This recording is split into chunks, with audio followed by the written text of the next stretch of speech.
আসিফ মাহমুদ এবং মাহবুজ উপদেষ্টা, তাই অবিলম্বে এদেরকে পদত্যাগ করতে হবে এবং পদত্যাগের আহ্বান জানাচ্ছি আমরা এবং দাবি জানাচ্ছি। ইসহাক সাহেবকে যে পর্যন্ত শপথ বাক্য পাঠ না হবে সে পর্যন্ত আমাদের আন্দোলন বন্ধ হবে না। আমরা আশা করি জনগণের রায়ের প্রতিফলন ঘটছে, তার জন্য মহান আল্লাহর কাছে শুকরিয়া। এবং যে উপদেষ্টাবৃন্দ এই রায় এবং বিভিন্ন সময় প্রতিবন্ধকতা সৃষ্টি করছে তাদের পদত্যাগের দাবি করছি। তারা নিরপেক্ষতা রাখে নাই, তারা শপথ বাক্য পাঠ করেছে যে নিরপেক্ষতা থাকবে। তারা আইনের প্রতি শ্রদ্ধাশীল নয়। আইন যেখানে নির্বাচিত ঘোষণা করেছে, নির্বাচন কমিশনার গ্যাজেট প্রকাশ করার পরও তারা প্রতিবন্ধকতা সৃষ্টি করেছিল। তাই আমরা মনে করি তারা পক্ষপাতিত্ব এবং তারা একটা দলেরও সদস্য। তাই আমরা তাদের পদত্যাগ দাবি করছি। আগামী দিনে যে জাতীয় নির্বাচন হবে সেখানে নিরপেক্ষতা থাকবে কিনা এটা সন্দেহ হচ্ছে আমাদের। জনগণ আজকে রাস্তায় নেমে এসেছে, তাদের আচরণ শুভকর নয়।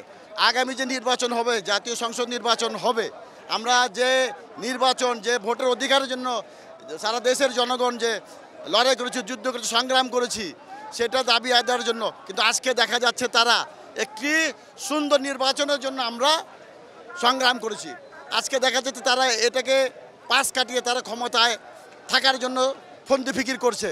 তাই আমরা দেখতে পাচ্ছি এই দুজনের মধ্যে বেশি উপলব্ধি করছি, আসিফ মাহমুদ এবং মাহবুজ উপদেষ্টা। তাই অবিলম্বে এদেরকে পদত্যাগ করতে হবে এবং পদত্যাগের আহ্বান জানাচ্ছি আমরা এবং দাবি জানাচ্ছি। অবশ্যই তাদেরকে পদত্যাগ করতে হবে। এরা যদি থাকে, এদের মাধ্যমে বাংলাদেশে সুষ্ঠু নির্বাচন হবে না, এরা পক্ষপাতমূলক আচরণ করবে। ইসহাককে তার শপথে বহাল করা হোক মেয়র হিসেবে, এবং এখন আমাদের দাবি খুব দ্রুতই তার শপথ নেওয়ার ব্যবস্থা করা হোক। এটাই হলো আমাদের মূল দাবি। আর যতক্ষণ পর্যন্ত তাকে শপথ না করানো হবে ততক্ষণ পর্যন্ত আমরা সবাই মাঠে থাকবো এবং আন্দোলন চলমান থাকবে। মেয়র হিসেবে বাধা নেই, কিন্তু আমাদের অতি বিলম্বে শপথ নিতে হবে। ইসহাকের নগর ভবনে বসতে হবে। তার জনতার মেয়র আমরা দক্ষিণ চাই, উনি অতি শীঘ্রই যেন নগর ভবনে বসে ওনার দায়িত্ব উনি পালন করে।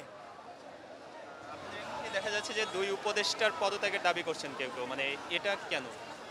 দুই উপদেষ্টা পদত্যাগ দাবি করছি এই জন্য, জনতার একটাই দাবি, দুই উপদেষ্টা অতি বিলম্বে পদত্যাগ করতে চাই। আমাদের একটাই দাবি, ওরা তো দুর্নীতিবাজ।